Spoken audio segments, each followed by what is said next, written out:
Cleveland, Ohio. If you're confused about Ohio Issue 2 on the November ballot, welcome to the club. The campaigns for and against Issue 2 have been divisive, puzzling, and even misleading.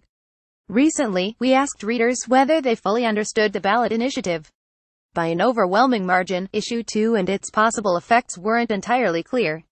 At Cleveland.com, we have explained aspects of Issue 2 through our reporting, including fact-checking and insight into who is behind the campaigns. With this piece, we've set out to give more context to the Issue 2 debate, including answering questions you might have before heading to the polls. Note the editorial board of Cleveland.com and the Plain Dealer came out against Issue 2. The endorsement process is separate from this reporting, and the editorial board's opinions are not reflected in this piece.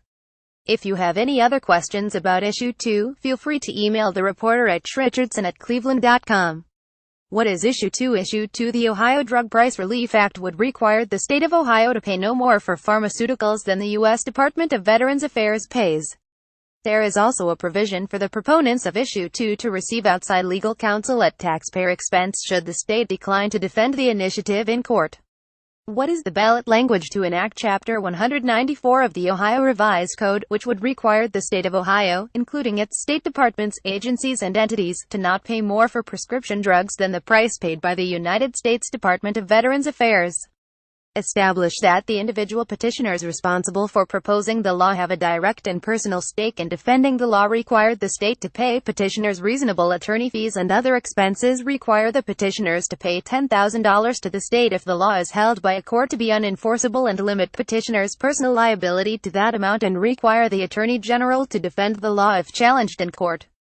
The full statutory language can be viewed by clicking here. When would Issue 2 become law? If approved by a majority of Ohio voters, Issue 2 would become law 30 days after passage. Who is behind both sides? The group proposing Issue 2 is Ohio taxpayers for lower drug prices. Their financial backing mostly comes from the AIDS Healthcare Foundation, a California-based nonprofit organization with a footprint in Ohio. The man behind the AIDS Healthcare Foundation is AHF President Michael Weinstein, a controversial figure in his own right. Who is the controversial man behind Ohio's drug price ballot initiative? The opposition has labeled Weinstein as a California healthcare CEO, which doesn't paint the whole picture. The AIDS Healthcare Foundation is a nonprofit organization, and Weinstein is not a CEO. Weinstein's salary is around $409,000, relatively low considering the nonprofit is a $1.3 billion organization. AHF has a presence in Ohio, including overseeing the AIDS Task Force of Greater Cleveland and a thrift store and clinic in Columbus.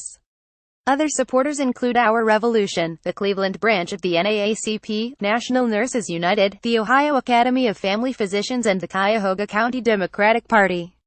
The group opposing Issue 2 is Ohioans Against the Deceptive RX Ballot Initiative. It is financially backed by the Pharmaceutical Research and Manufacturers Association, more commonly known as PHRMA. PHRMA is a lobbying group of some of the largest pharmaceutical manufacturers in the country, including Pfizer, Purdue, AstraZeneca, and Bayer. Because of the way PHRMA is funneling donations to the group, we do not know which companies are directly contributing. The opponents have taken on an aggressive advertising campaign, outspending the proponents of the campaign by nearly 5-1 as of mid-September, according to a report from the Columbus Dispatch. Other opponents include numerous statewide organizations, industry groups, and veterans coalitions, including the Ohio Hospital Association, the Ohio Pharmacists Association, the Ohio Chamber of Commerce, and the American Legion Department of Ohio. Is Issue 2 partisan? Not really. The initiative has created strange bedfellows on both sides, with typically partisan rivals joining forces. Each side has hired Republican and Democratic heavy hitters.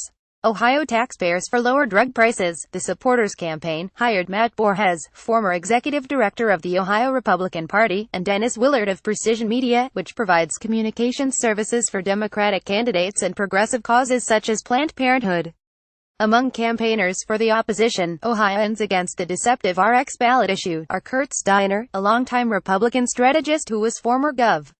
George Voinovic's chief of staff, and Dale Butland, who worked 20 years for former Democratic U.S. Sen.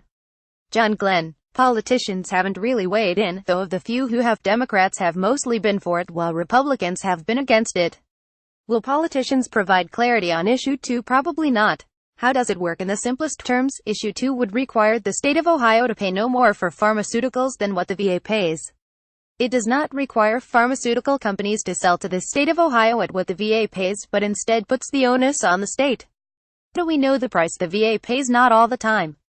Many of the drugs the VA purchases are a matter of public record and posted on their site monthly in what is known as the Federal Supply Schedule. However, the VA also negotiates further discounts below the price via contracts. Some of those contracts are not a matter of public record, meaning the lowest price is unknown. The opposition argues that because the VA price can't always be known, that makes the initiative essentially unworkable. Neutral experts have said it could be workable but would likely require a court challenge or tweaks via legislation or rules. How does VA pricing work? From Cleveland.com. Under federal law, the VA receives a 24% discount on drug prices. Those prices are known as the Federal Supply Schedule (FSS) and are all published online on the VAS website. However, the FSS is not the limit on discounts the VA receives for pharmaceuticals. Because it is the largest purchaser of pharmaceuticals in the country, it often negotiates further discounts in the form of contracts. How does it work in Ohio? The state of Ohio does not have a schedule of drugs like the VA, but also negotiates bulk rates and rebates with the pharmaceutical companies. This is done on a drug-by-drug and company-by-company basis. What about drugs that are not purchased by the VA? The opponents have argued that the initiative creates a legal quandary for drugs not purchased by the VA. The argument is that if a drug is not on the FSS, it technically does not have a lowest price. According to a video released by Secretary of State John Husted's office, no such quandary exists. Only the types of drugs purchased by the Federal Department of Veterans Affairs would be affected by this price negotiation policy, the video states. If the Federal Department of Veterans Affairs does not offer its patients a certain prescription, then that drug would remain unaffected by Issue 2. Know Your Ballot issues 2017 Ohio State Ballot. Issue 2. Does Issue 2 affect my drug prices? Most Ohioans will not see any drug discounts if Issue 2 passes. Issue 2 will only affect your prices if your drugs are purchased by the state through a state-run program. Supporters say that's about 4 million people. Ohioans who rely on private insurance will not see a decrease in drug prices. It also has no effect on federal programs like Medicare. That means the initiative doesn't directly affect about 70% of Ohioans' drug prices. The opposition, funded by the pharmaceutical lobby, has said Issue 2 could result in higher prices for the 70% of Ohioans who aren't affected. Which programs are affected? There is some disagreement over which state programs would be affected by Issue 2, but the proponents argue state employees, university and community college employees, Medicaid, Department of Health programs, Department of Mental Health and Addiction Services, Youth Services and all 5 retirement systems. However, the state retirement systems have said they would not have to comply. Both the campaigns for and against Issue 2 have said the retirement systems would need to comply. Could drug prices increase? The opposition, which is fully funded by the pharmaceutical industry, has said the industry could raise drug prices to offset lost profits should Issue 2 pass. Dale Butland, spokesman for Ohioans Against the Deceptive RX Initiative, said there's nothing nefarious about pharmaceutical companies threatening to increase prices over this initiative. The practice is known as cost shifting and is used to keep profits steady, Butland said. A report from the state found the idea that drug manufacturers might react to legislative restrictions on prices by changing what they charge other purchasers is not theoretical. It has been observed in the past. In fact, it was just such a reaction that gave rise to the federal law that requires VA drug discounts today. Would Issue 2 save the state money? There's strong disagreement here. The proponents have often cited a paid report from Case Western Reserve University professor Max Mellman that shows savings of as much as $536 million per year, though the figure supporters mostly give is around $400 million. A memo from the opposition citing a former state budget director and 3 former Ohio Medicaid directors analyzed the Mellman report, calling it extremely flawed. The memo states Mellman based the savings on a footnote in another study that did not consider the difficulty of implementation or current savings. A report from the Office of Budget and Management said savings are plausible, but it's impossible to determine exactly how much could be saved if anything. The report said if implementation can be worked through and court challenges overcome, the state could realize some savings. Any benefit to Medicaid or the HIV drug purchase program was unlikely, it said. Is it enforceable? That's another big question with an unclear answer. Proponents argue the enforcement is in the sheer volume of drugs purchased by the state. They argue pharmaceutical companies would lose far more money by not selling prescription drugs to the state than if they sold at the negotiated prices. The opposition notes there is no mechanism in the Issue 2 language that would force drug companies to sell to the state at the VA price. Rather, the onus is on the state to not pay more than the VA. J.B. Silvers, professor of health finance at the Weatherhead School of Management at CWRU, said enforcement is arguably the biggest question surrounding Issue 2. I get my hands on a price and I go to the drug companies and say, this is the price that I want.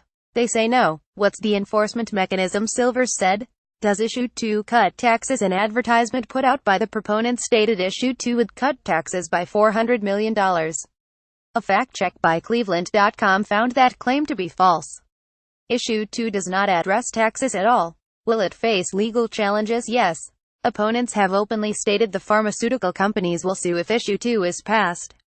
What's this about lawyers? Part of the initiative would give the proponents a chance at legal representation for any court challenges to the law.